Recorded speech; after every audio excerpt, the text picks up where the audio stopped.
exterior, nos enseña que tanto la Escritura como el Espíritu Santo de Dios juega un papel fundamental, y hay que decirlo así, juega un papel fundamental en la enseñanza y predicación del Evangelio.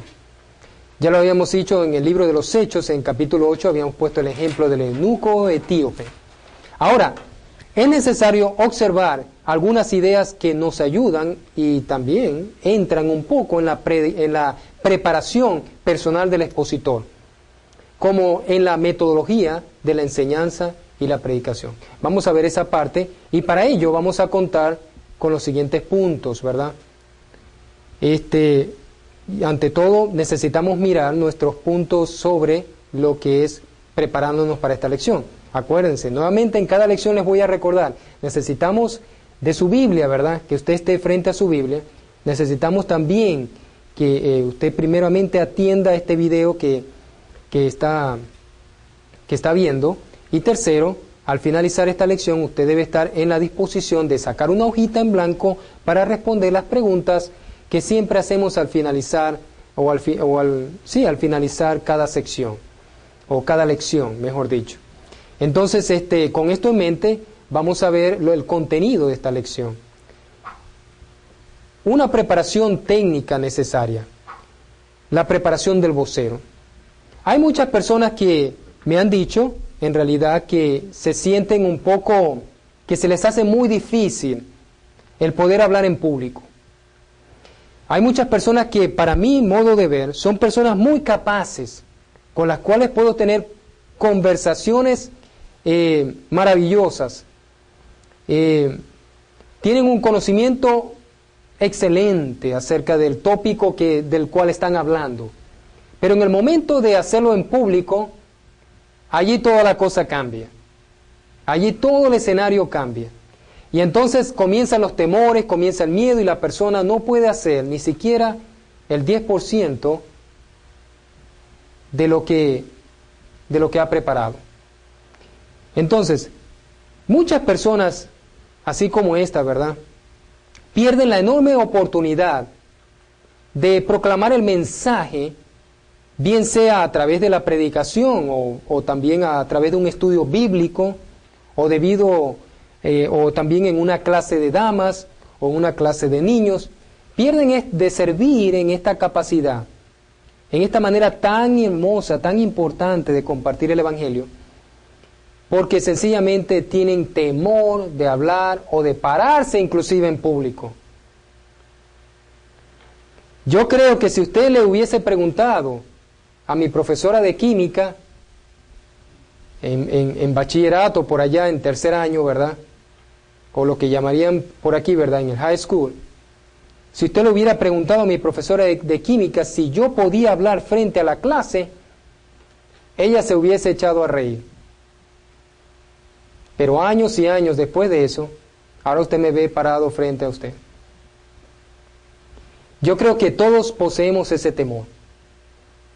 Yo creo que hasta los mejores y los más grandes predicadores o proclamadores de la palabra de Dios sienten este temor. Pero ¿saben cuál es la diferencia? Que ellos saben cómo manejarlo, saben cómo canalizarlo. Y a través de los años ellos han aprendido, y de tanta experiencia, de tantas veces que ellos se han levantado y han expuesto, que ya ellos han tenido o tienen la madurez suficiente para hablar en público. Este es un trabajo de mucha práctica. Este es un trabajo de no estudiarlo tanto como de hacerlo. Hay que hacerlo. Hay que levantarse en público. Hay que tratar de perder ese temor hablando en público, aprovechando las oportunidades para hacerlo. Por eso existe podríamos decir, existe alguna posibilidad de superar esos temores y mejorar nuestra manera, haciendo de nosotros mismos unos mejores expositores. Yo creo que sí, ¿verdad? Yo creo que sí. Todos tenemos estas posibilidades, pero vamos a ver algunas, ¿verdad?, posibilidades en este sentido, especialmente en la parte de preparando al expositor. Veamos algunas maneras que nos pueden ayudar a nosotros, a superar las barreras del miedo, de la inseguridad, del temor. Una de las primeras, digámoslo así, de las primeras ayudas que yo les podría ofrecer sería, crea que puede hacerlo. Yo creo que lo primero que tenemos que tener en nuestra mente para cualquier cosa que hagamos en nuestra vida es tener una mente abierta, una mente positiva para lo que vamos a hacer.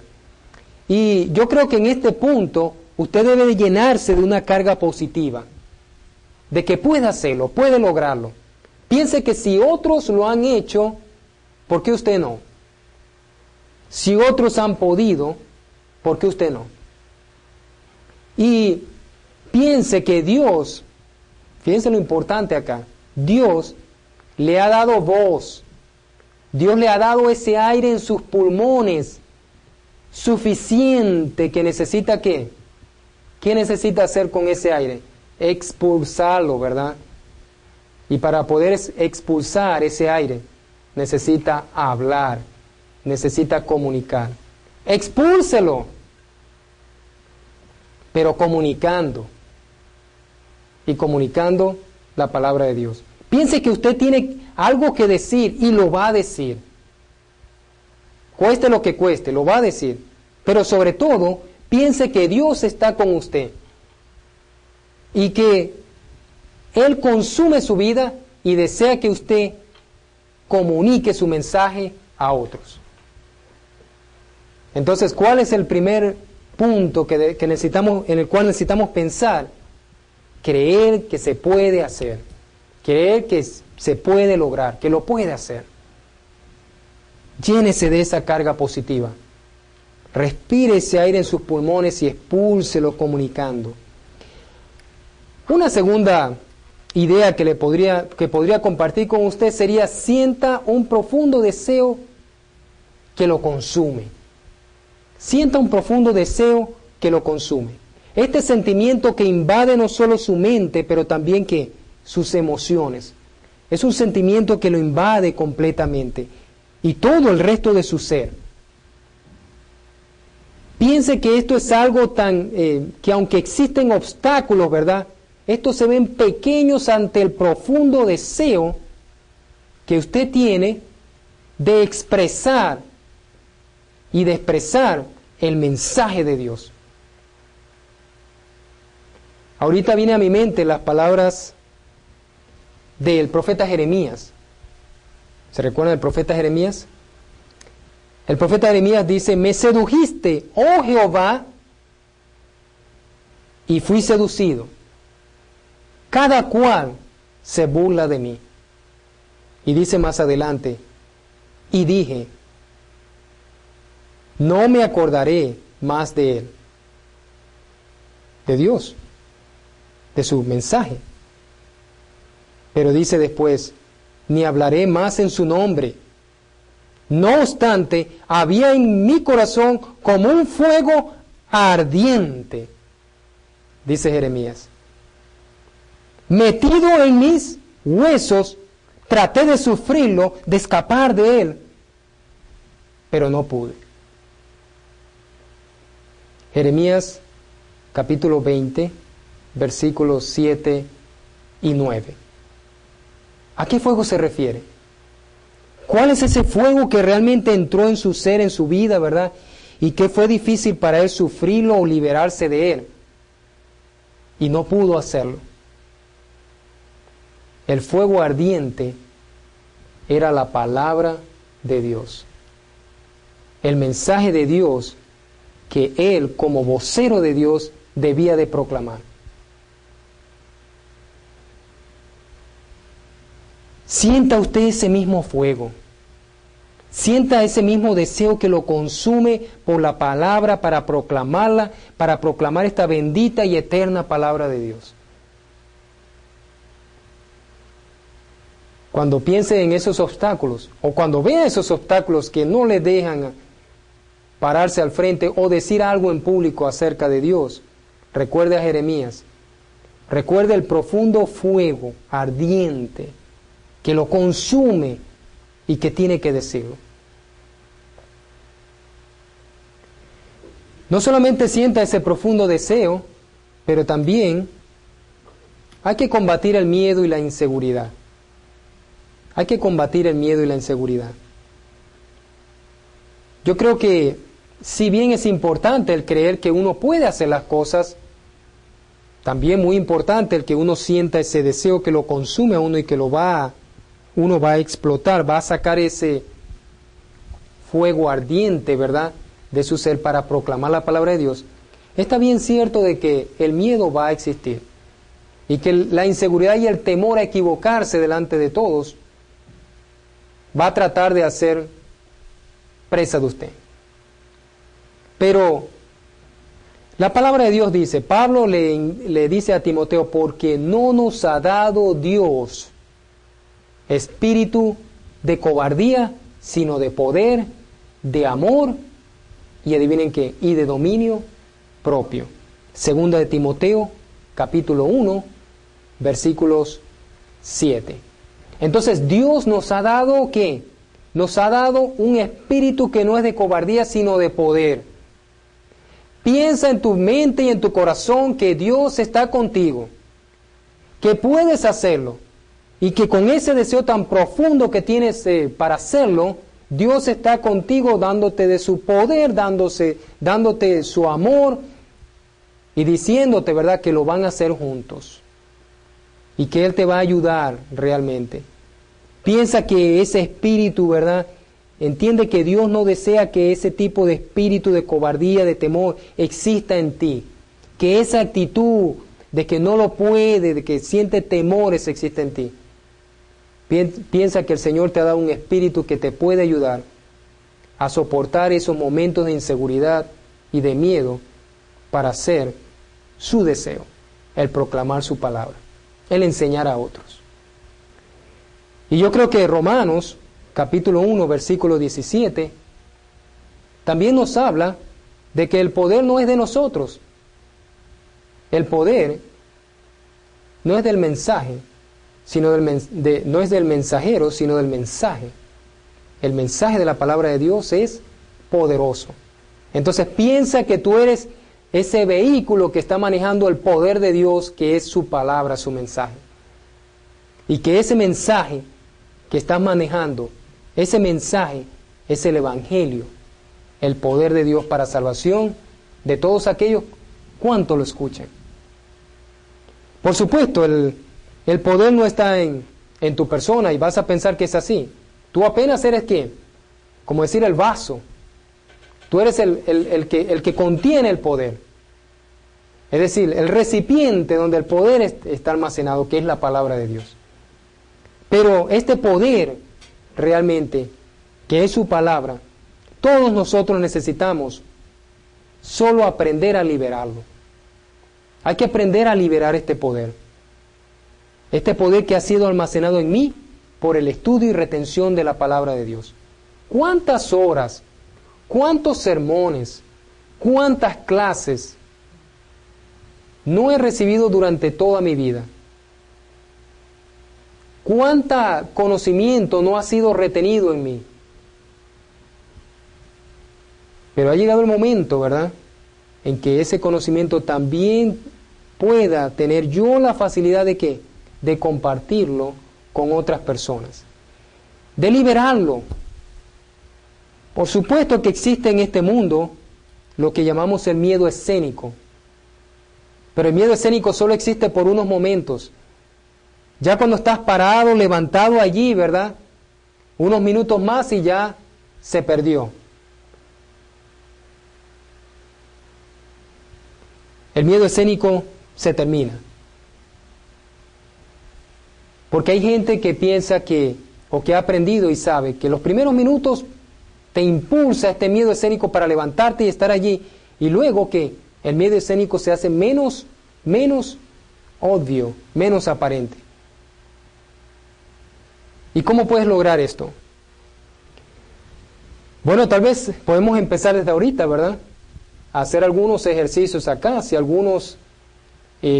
ustedes están de acuerdo conmigo, podemos hacer algunos ejercicios que yo considero que he visto en mí, que lo he hecho, me ha funcionado. Recuerden que yo no era una persona que hablaba en público, pero Dios me ha ayudado a llegarlo a hacer, por su gracia, por su amor, por su misericordia. Y también lo mismo, muchas de las personas que conozco lo han logrado. Y yo creo que hay varias cosas que yo les puedo dar como sugerencia. Cuando estás allí sentado, cuando estás en momentos en que ya te vas a levantar para dar la clase, o te vas a levantar para dar la prédica, o un estudio, como quieras, ¿verdad? Cuando estás en esa silla, minutos antes de hacerlo, toma 3 respiraciones profundas. ¿Saben cómo hacerlo? Y expulsa el aire lentamente. Toma 3 respiraciones profundas y expulsa el aire lentamente. Esto te puede ayudar a controlar un poco este miedo. Esto te puede ayudar a relajarte un poco. ¿Me funciona a mí? Me imagino que puede funcionar a muchas personas. Por último, no hay otra manera de perder ese miedo y de perder esa inseguridad y de perder todo eso que haciéndolo, llevándolo a cabo. ¿Cómo puedes perder ese miedo si no lo combates? Si no te levantas nunca y haces el intento de poder hablar en público. Tienes que hacerlo una y otra vez. Tienes que hablar de eso. Tienes que hablar con tu grupo, con tus compañeros, tratar. Les conté el ejemplo mío de la profesora de química. ¿Saben qué? La primera vez que traté de intervenir en clase, mi dedo casi temblaba más que la misma gelatina, exactamente, que la misma gelatina. Temblaba pero poderosamente y mi voz se volvía se iba y venía, y mis labios casi no podían ni hablar. Cuando por primera vez traté de hablar en clase, casi ni podía articular lo que iba a decir. Y la profesora solo mirándome, sí, me decía, y yo tratando de hablar y no podía. Pero definitivamente lo hice como pude allí, balbuceando como pude, pero hablé. La segunda vez fue menos, la tercera vez fue más o menos, y la cuarta vez ya levanté mi mano, ya hablaba normalmente. ¿Cuál es mi secreto? ¿O qué puedo compartir contigo? Necesitas hacerlo. Recuerda que a mayor seguridad que tenga, ¿verdad? Eso es proporcional al número de veces que tú lo has hecho. Si tú lo has hecho 20 veces, tienes más seguridad que haberlo hecho 10 veces. Porque ya estás tomando el hábito de hacerlo. Todo en la vida es hábito. Pues habitúate a proclamar la palabra de Dios. Habla con grupos, conversa con tus compañeros. De esta manera, a medida que vas compartiendo más tus ideas y tengas más oportunidad de hablar en grupo o ante una audiencia, irás más adquiriendo este hábito, esta seguridad de poder hablar en público.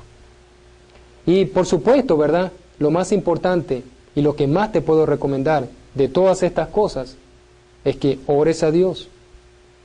Ora a Dios para que su Espíritu te dé la fortaleza necesaria y puedas comunicar a otros el Evangelio con eficiencia, con eficacia.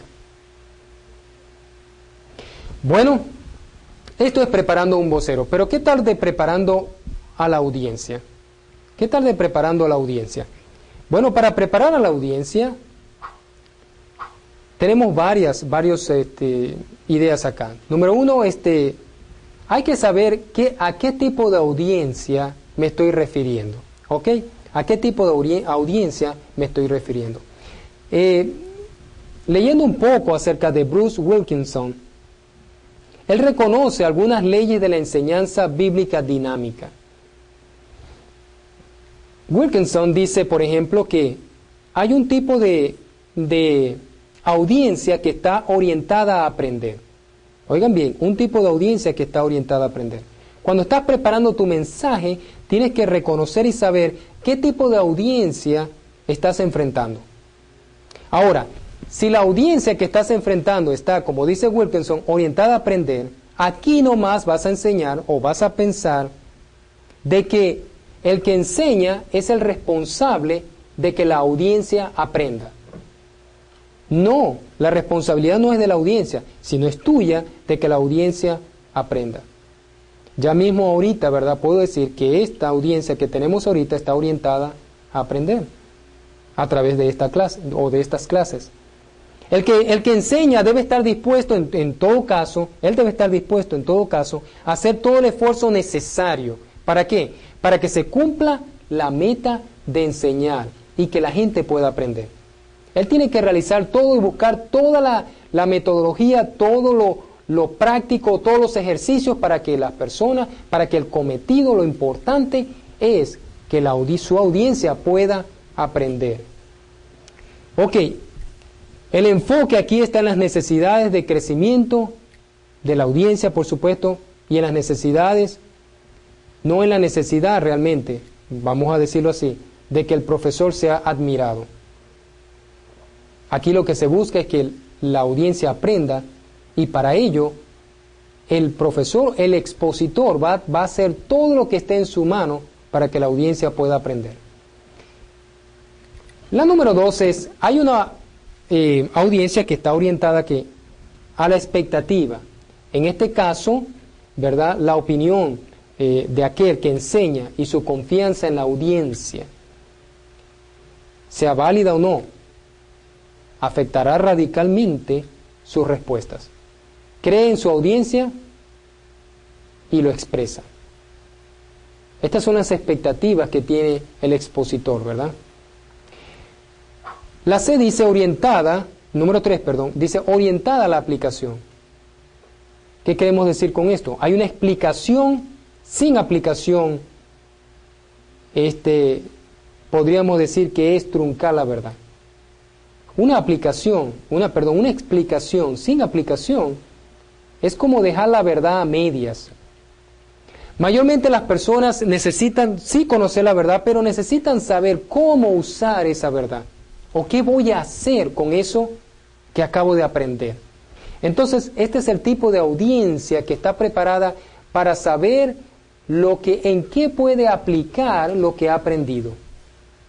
Y para ello, ¿qué es lo que la audiencia, digámoslo así, la pregunta de nosotros debe ser, ¿qué es lo que la audiencia va a llevarse después de haber salido por esa puerta, ¿verdad?